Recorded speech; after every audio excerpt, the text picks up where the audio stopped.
Mesdames et messieurs, 24 heures de temps avant rencontre qui opposait dirigeant dominicain yo Access qui c'est conseil économico et social pour capable déterminer sous avenir immigrant haïtien illégal en République dominicaine.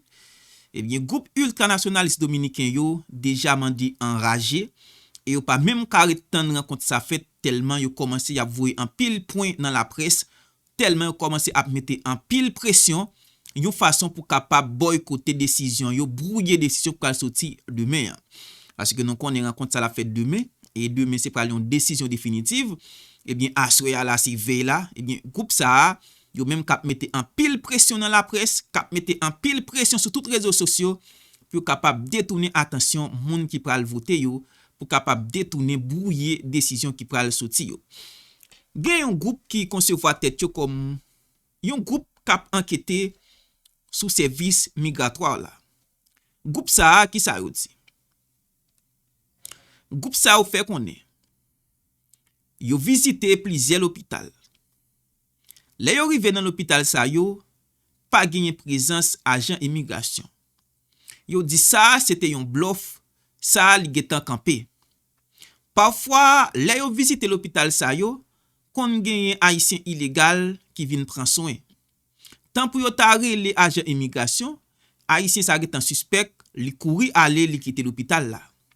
Bien groupe ça yo mandi avec Luis Abinadel, s'il pas ka faire travail là, yo même yo prêt pour yo descendre dans l'hôpital yo, al sécuriser bien yo, al sécuriser taxe à payer. Parce que yo fait connaît, yo pas payer taxe pour haïtien, yo payer taxe pour bail dominicain service et c'est eux même qui pour gérer comme yo te voté pour capable gérer bien yo, s'il pas capable yo même y a pral faire travail là.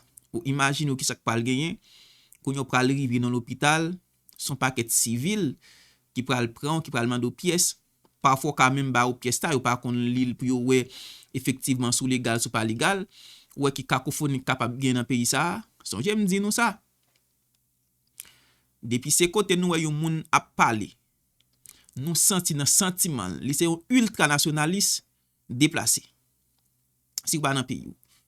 C'est conseil ça me toujours ban nous pas vinn al bataille avec personne.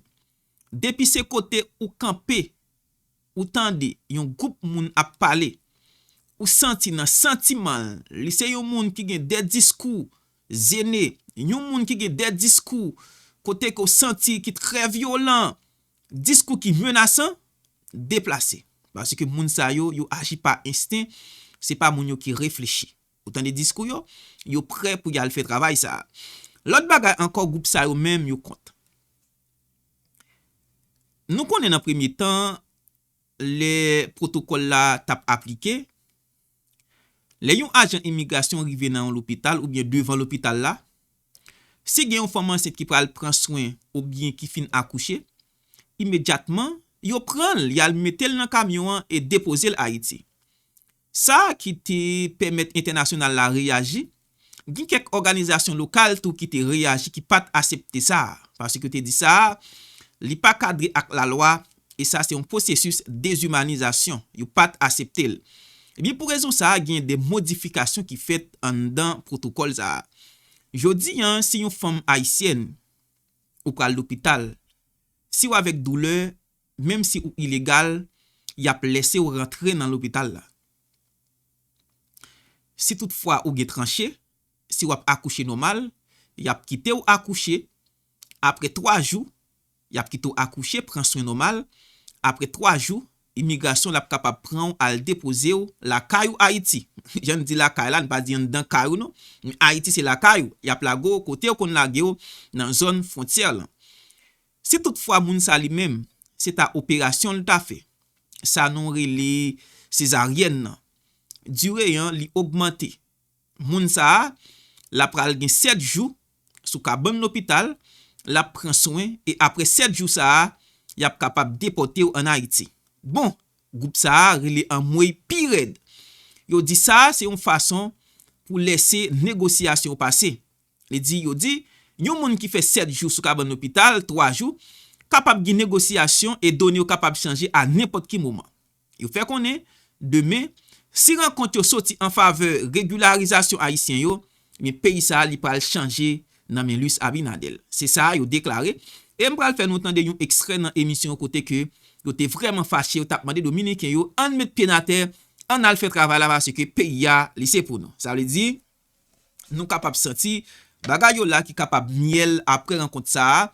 Pendant un pile nan nous t'a souhaité gen yon plan pour régulariser haïtien yo, mais ça tout li pral déboucher sur yon l'autre guerre en dans société dominicaine nan. Yon l'autre côté mesdames et messieurs, gen groupe parlementaire tout qui réagit parce que nous connaissons moun sa ou pas capable agir émotionnellement, faut que moun sa ou penser par exemple j'en am gade sous écran Raphaël Doulouk Cholitin, bien lui même qui prend position et groupe parlementaire ça prend position yo. Yo fait connaît rencontre ça k'ap gen pour fête demain, c'est une rencontre k'ap sorti en faveur dominicain, mais c'est pas en faveur haïtien. Régulariser haïtien yo, c'est pas parce que nous voulons haïtien vivre, mais c'est pas aussi que je dis un pays pas capable fonctionner sans main-d'œuvre haïtien yo. Par exemple dans agriculture, faut haïtien là, dans construction faut haïtien là. Et yo été convaincant demain ap genyen yon consensus ensemble pour régulariser haïtien yo. Moi invite nous entendre ensemble mesdames et messieurs diverses réactions parlementaires yo dans un premier temps et après pour nous capable de groupes ultranationalistes yo même qui étaient mandé enragé qui pas accepté et moun sa yo même yo croit dans un plan régularisation haïtien yo pour pays dominicain capable continuer fonctionner normalement Jean ça te avant. Entendez avec un pile attention. Elianta, en los últimos meses el gobierno ha arreciado las políticas migratorias para contrarrestar el flujo de indocumentados hacia el país, lo que ha impactado en los sectores de construcción y agrícola. Es por esto que senadores entienden pertinente un plan de regularización como parte de las iniciativas que deben surgir en el Consejo Económico y Social. El sector agropecuario, el sector de construcción necesita mano de obra haitiana, pero que debe ser regularizada. En un momento determinado tiene que haber una regularización en este proceso porque nosotros estamos de acuerdo con la política migratoria que ha establecido el gobierno. Sin embargo, todas las reglas tienen excepciones y yo pienso que eso en su momento debe ser revisado. Otros legisladores creen que el país necesita una política migratoria responsable. No de corto plazo, de mediano y de largo plazo, como nos la imponen a los dominicanos. Todos tienen que poner de su parte para resolver esta situación, que no se va a resolver de un día para otro. En la acera del frente está el presidente del Instituto Duarte. OK? Tout moun sa nou sot tande là, c'est moun yo qui manifesté pour gagner un plan régularisation.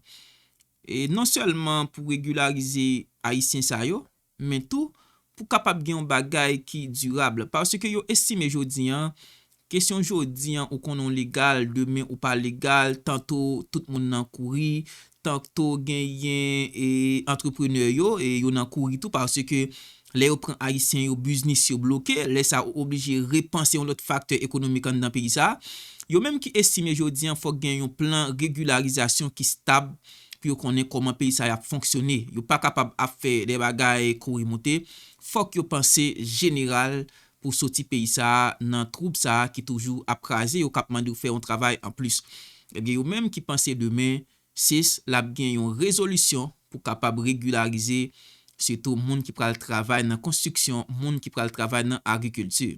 On continue tendre parce que gain un citoyen là lui-même qui opposé qui pas accepté catégoriquement il dit nous pas dans nous pas régulariser haïtien même entendez.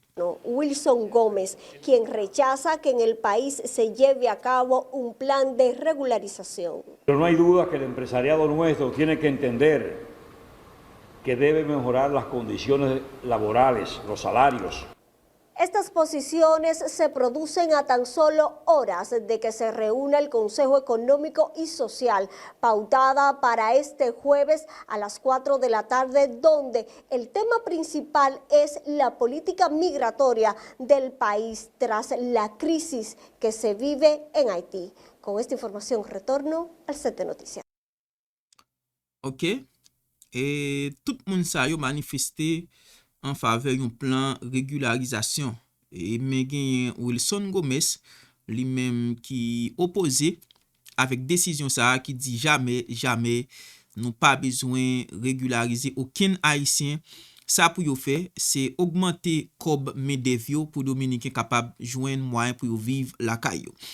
Kounya, à présent, en entendez yon l'autre partie, ça c'est groupe ultra nationaliste yo même qui oppose tout catégoriquement avec plan ça et c'est eux même tout qui dit pas gagner agent immigration dans l'hôpital yo encore service ça lui même li vide yo dit yo même yo ka fait travail ça si gouvernement li pas kon comment pour le faire s'il pas en mesure pour le faire yo même y a pral descendre dans la rue et yo mandé avec tout dominicain prend responsabilité yo parce que pays yo li en danger.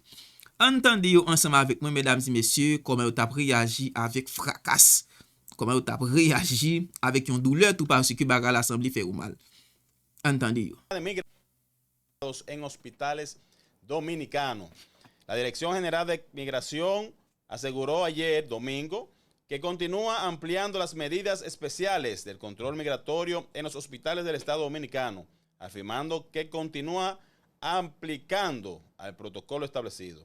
Esta información está contenida en un comunicado emitido luego del trabajo periodístico realizado por distintos medios que dieran como resultado un sondeo realizado en algunos hospitales y maternidades de la capital dominicana, donde se percibió casi nula la presencia de agentes de la Dirección General de Migración. Se tienen algunos resultados importantes a partir del día 21 de abril del presente año y se ha dado cumplimiento al protocolo elaborado para tales fines, expresó la institución por medio del referido comunicado. De acuerdo con Migración, los resultados de estas medidas de control migratorio es que al finalizar el mes de mayo, el Servicio Nacional de Salud ha reportado una notable reducción del flujo de inmigrantes indocumentados, porque se cumple con la exigencia de presentar la documentación que emite el Estado para regular la presencia de extranjeros en territorio nacional. Indicó que esta labor se hace en coordinación con las autoridades del Servicio Nacional de Salud, el personal a cargo de los hospitales y asegurando el acceso a los servicios de salud para cada requerimiento de las personas que están en territorio nacional, aun cuando estén en condiciones irregulares. La Dirección General de Migración comunicó que mantiene presencia en los 33 hospitales definidos como centros priorizados y que acude a los demás centros a requerimiento de personal de seguridad de los hospitales. Cuando es necesario enviar una unidad para llevar a un centro de acogida de migración en la persona que ha sido atendida de alta, pero cuya permanencia en el país es irregular. Igualmente señaló que aparte de que estas tareas operacionales se ejecuten cumpliendo con el protocolo establecido para estos casos, se verifica que se enmarquen dentro del marco legal vigente y representando todos los derechos humanos de los extranjeros indocumentados que son detenidos por fines de deportación. La disposición vigente establece que una vez que los pacientes reciben alta médica, principalmente mujeres en proceso postparto, se proceden a un traslado luego de validar que las han cumplido con el periodo de observatorio de 72 horas, o sea, 3 días en partos naturales y 7 días para cesárea establecido en el protocolo. Ok, dans la première partie, monsieur mette accent sur ça DGM li rapporté. Et monsieur dit DGM rapporté, yo mette accent sur 33 l'hôpital qui priorité yo pour yo te mette agent immigration dans l'hôpital yo. Gen kek yo pas mette agent immigration, mais simplement yo te mette directeur yo sous coup parler ensemble avec yo. Si toutefois gen yon moun qui en situation irrégulière pour yo capable briller ou pour yo capable prendre yo. Mais en vérité, monsieur dit gen un groupe journaliste qui te mené une enquête et c'est vrai DGM te raconté gen flux migratoire qui diminué côté pas gen même quantité moun qui illégal yo qui vini l'hôpital. Oui, les journalistes sont arrivés sur terrain, yo ouais effectivement et ça DGM te rapporté parce que nèg a fait enquête partout papa. Yo pas seulement prend sodian pour pas l'enquêter. Et monsieur dit oui, les journalistes arrivés sur terrain yo ouais effectivement et ça li diminué. Pas gagné en pile immigrants haïtiens qui viennent l'hôpital yo, mais simplement ça est capable constater Jean DGM dit pas 33 l'hôpital li dit gagné agent immigration en dedans yo pas remarqué présence agent immigration ça yo. Il dit ça, il pas respecté, pas gagné présence agent immigration. Et il parle tout dans question et femme enceinte yo, côté il dit, c'est même ça me raconté, monsieur dit DGM dit yo respecter droit moun et yo continue à déporter moun dans respect avec la loi.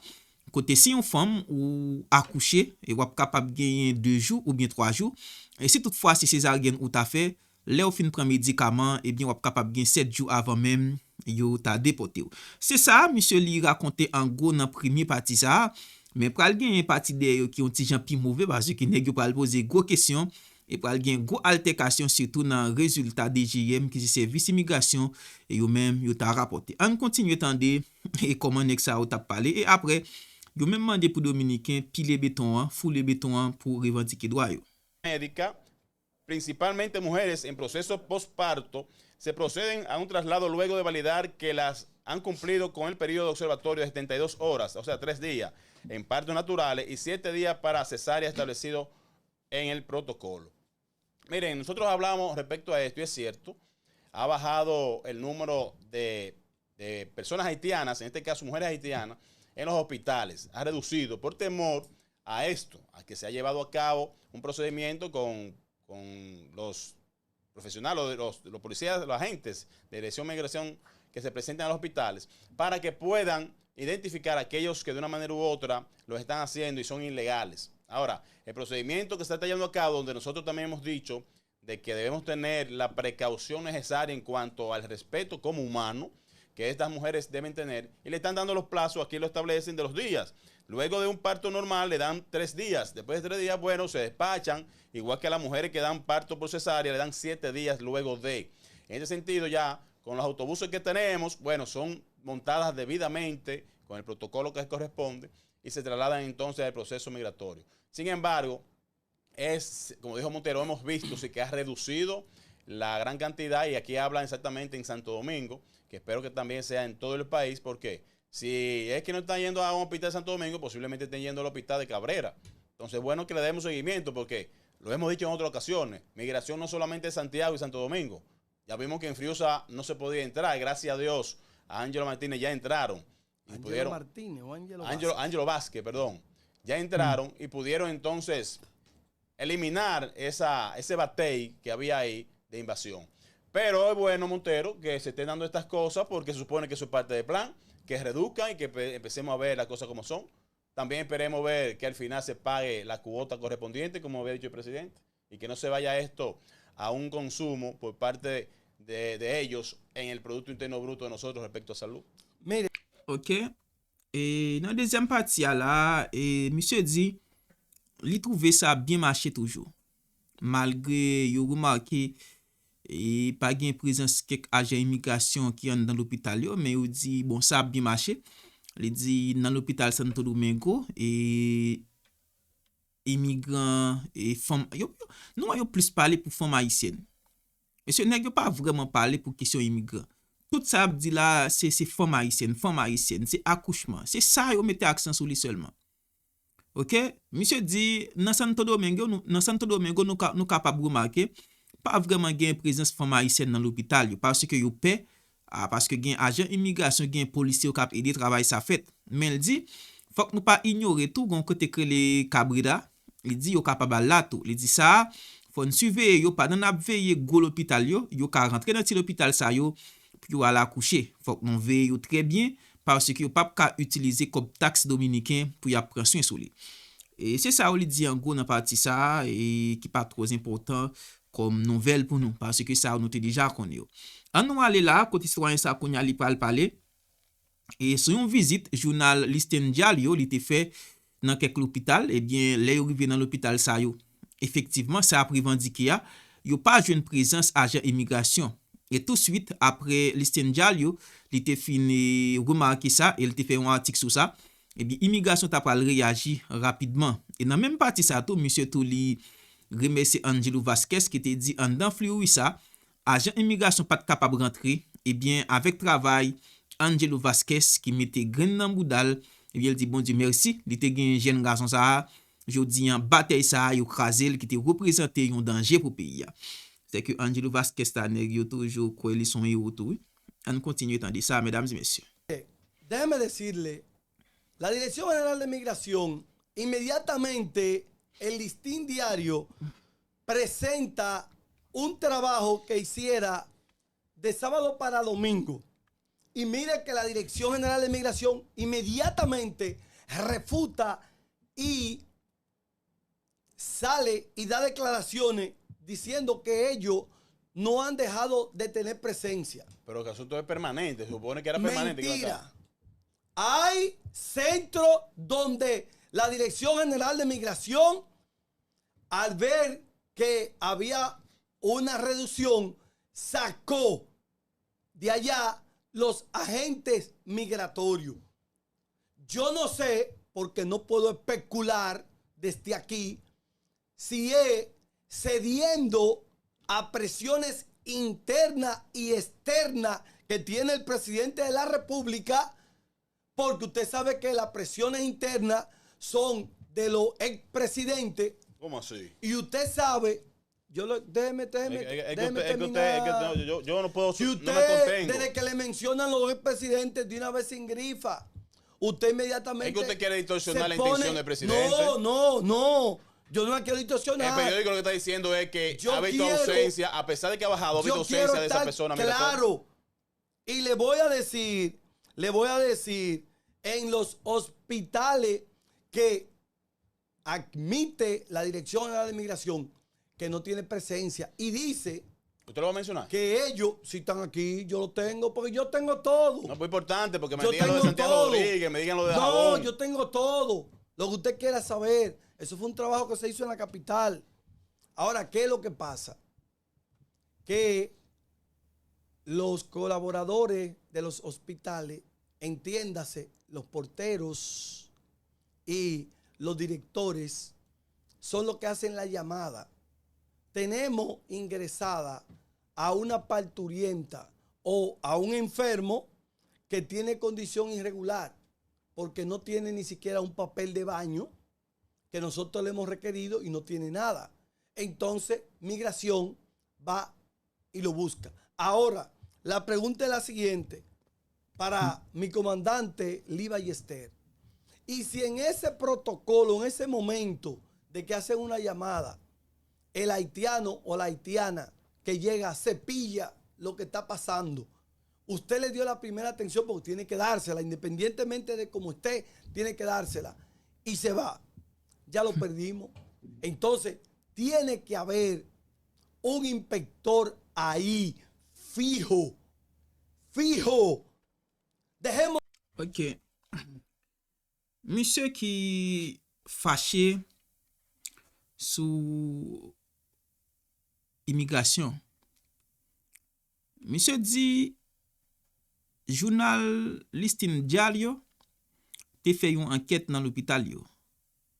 Yo rive dans l'hôpital yo wè pa gen agent immigration. Le journal la te reporté ça, eh bien, DGM, yo te fait connaître ces fausses informations, yo déjà planifié avec l'hôpital yo. Mais monsieur dit moi-même comme journaliste, moi gen dossier nan même, moi gen enquête pam nan même, gen l'hôpital qui reporte tout, qui dit yo pas jamais en contact avec DGM. DGM pas jamais mette aucun agent immigration dans l'hôpital yo.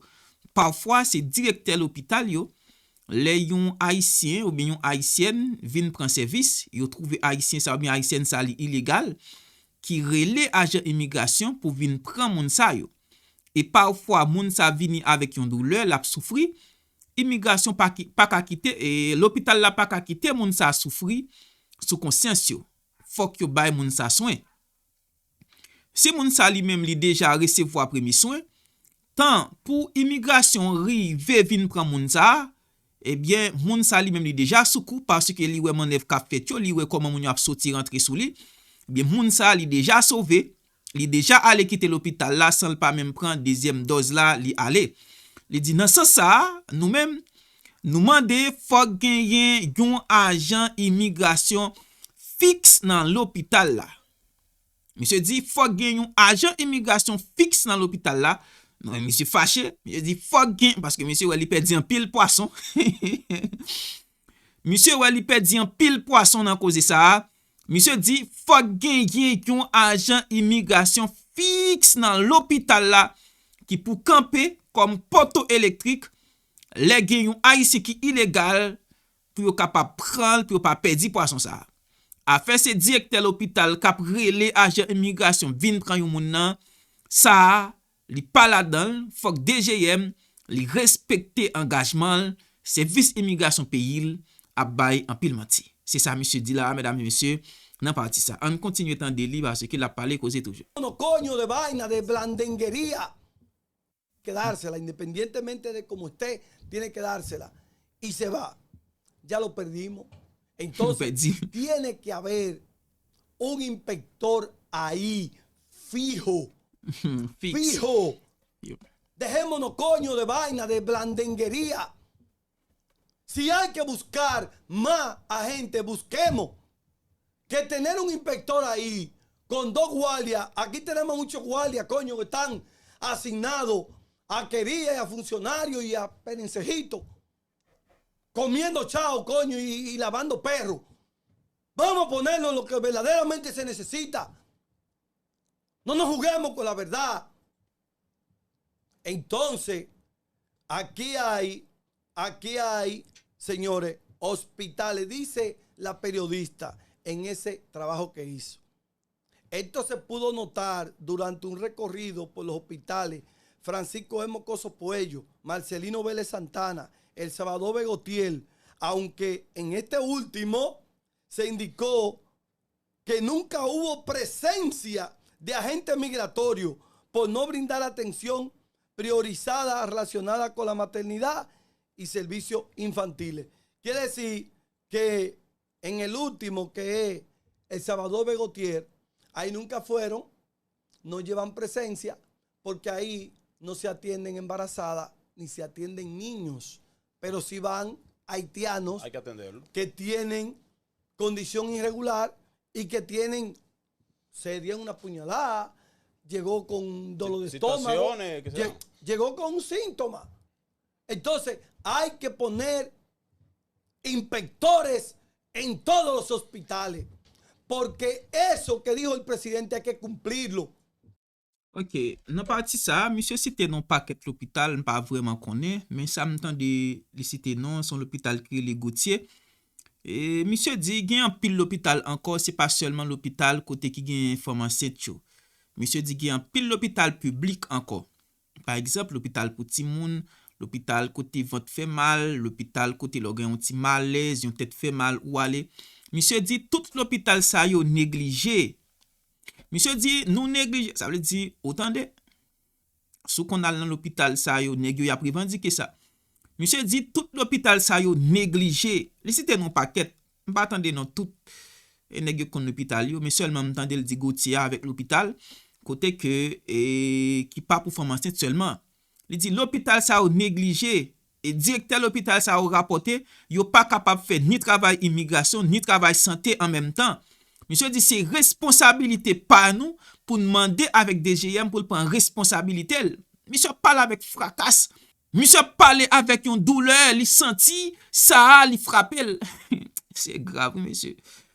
En tout cas, on continue tant de lire parce que monsieur dit, Luis Abinadel, il a piégé parce que vous connaissez le pape qui prend l'élection et 2028 là. Monsieur parle en pile cause, entendez.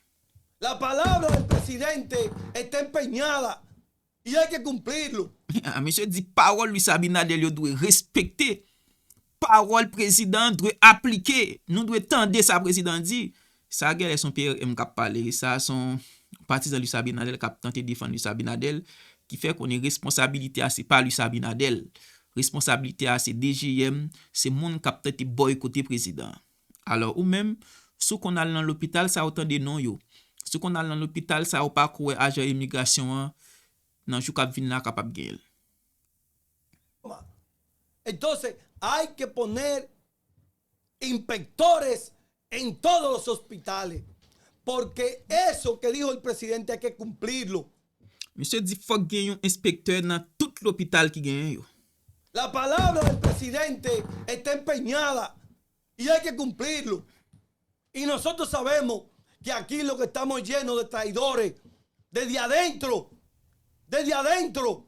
porque ya a ellos les importa un comino lo que piense el presidente Abinader, porque ya ellos saben que van a salir de Abinader en el 28. Entonces, ya ellos... Monsieur di, gen treten nan gouvernement sa. Monsieur di, nèg yo ap mette pou fig an ba pied Luis Abinadel. Parce que nèg yo pense Luis Abinadel pas capable de gagner l'élection 2028 là. Eso. Pero, señores, olvídense del presidente Abinader. El problema de la República Dominicana. Ah, bueno. El problema de la... Monsieur di, an oubliye Luis Abinadel. Problème nan si problème pays. Ça veut dire, monsieur mette accent pour le dire dominicain yo, an pas politiser travail qu'a fait là. Travail qu'a fait là, an pas boycotter Luis Abinadel. C'est pas Luis Abinadel, mais c'est pays non qui est en danger. República Dominicana. Y hoy en día, para desgracia de ellos y para bienestar de la República Dominicana, tenemos un presidente que tiene la intención públicamente de resolver o apalear esta situación. Siempre lo he dicho, tiene la intención. No como ese grupo del presidente que públicamente lo ha dicho y lo ha mantenido, y cuando han hecho ejercicio del poder también lo han demostrado que tienen intenciones de seguir haitianizando el país. Pregunto yo, ¿cuántos kilómetros hay de la frontera a la capital? Vamos a darle un apoyo a este presidente. Ahí no me escucha, que independientemente estén los ministros a favor o no, el presidente es el jefe del Estado. ¿Cuántos kilómetros hay? Y tiene la posición de clara. La Peña a la capital. De La Peña. Los hospitales de esa frontera no lo poner ahí los inspectores. No están.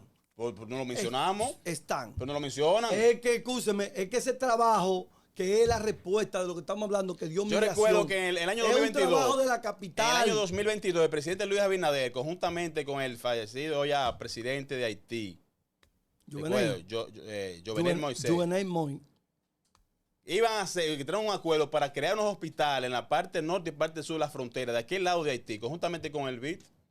¿Y qué pasó con eso? Eso era con ayuda de ellos mismos, de muchas fundaciones internacionales. Pues tú te crees que ahora que llegó el nuevo presidente, ¿tú crees que le van a dar esos cuartos para que lo sigan desbaratando? ¿Para que se lo sigan robando? No, para que se lo sigan comiendo. Pero el Banco Internacional de Desarrollo tiene que ponerse en eso y buscar la forma para que esas oportunidades se queden ahí. Sí. Entonces nosotros, mientras tanto, tenemos que forzar con nuestro personal para tienen que buscar es un protocolo, como decía una vieja por ahí, perdónenme la frase, aquí lo que hay que hacer es, dijo una señora por ahí, una señora de edad, cósanle la narga a esas mujeres haitianas. Porque eso, nada más en el coño, y una paridera desmedida. No pueden ellas estar bien. Tú sabes que la cultura y de quieren ella. tener 10, 12, 8, 3, 4, 20 muchachos. Pero para traérselo al vecino, coño, para que lo mantenga. Para que nosotros lo mantengamos con el sudor de la frente de nosotros. Así no. Y no es un columpio. Se equivocaron. Sí, fue un fan de un columpio, ¿no? Se equivocaron. Pero esa es la cultura de ellos. Porque como no se entretienen en otra cosa, se entretienen en fuinfuán. Pero nosotros sí tenemos que estar atentos y ojalá que no sea solamente en la capital y otros lugares, sino también que nos vamos a la frontera y que fortalezcamos de verdad la frontera como tiene que ser. Para que así evitemos entonces nosotros vernos en ese aumento de gasto respecto a atención a esta parturienta que viene de manera ilegal. Hasta aquí entonces nosotros llegamos y vámonos para que volvamos. Hay que darle fuego a migración y a todo el mundo. Hay que darle fuego para que estén atentos a este tema que sí le conviene ¿a quién? A la patria, a la República Dominicana. Vámonos. C'est bagala frustrant. En dernier parti ça, monsieur dit comme ça, gen yon femme dans la rue qui te dit, seule façon pour nous mettre haïtien dehors dans pays ça, surtout femme, li pas les femmes haïtiennes, li pas vraiment dit haïtien par contre qui problème ni avec femme haïtienne. Monsieur dit seule façon pour nous mettre femme haïtienne dehors dans pays ça, gen yon femme qui te dit dans la rue, bien que parole li te di a te brutal, men li di, c'est fout yo bâton, fring nan mouda yo. C'est comme si c'est ti moun nèg yo ni. Et c'est fout moun sa au bâton, fout yo dehors dans pays ya. Et c'est seule façon pour nous capable et mettre au dehors. Même mandé pour immigration prend 10 faits. Il dit, on sauve patria, on prend la rue, on manifester, on foule les béton, on al prend pour côté. Alors, nous tendez, c'est un plaisir pour nous être capable de servir nous. Responsabilité à nous, nous, parce que nous c'est moun, nous pas capable d'accepter moun, à dérespecter nous. Il y a un petit proverbe créole, maman te kon dit, et pas vraiment songer comment te kon dit bakala non, mais li plutôt grand goutouni, li gen tan, li plutôt vivre avec dignité au lieu pour la faire moun mépriser pour ça pas utile li rien. C'était un plaisir pour me te servir. Bye bye, à bientôt.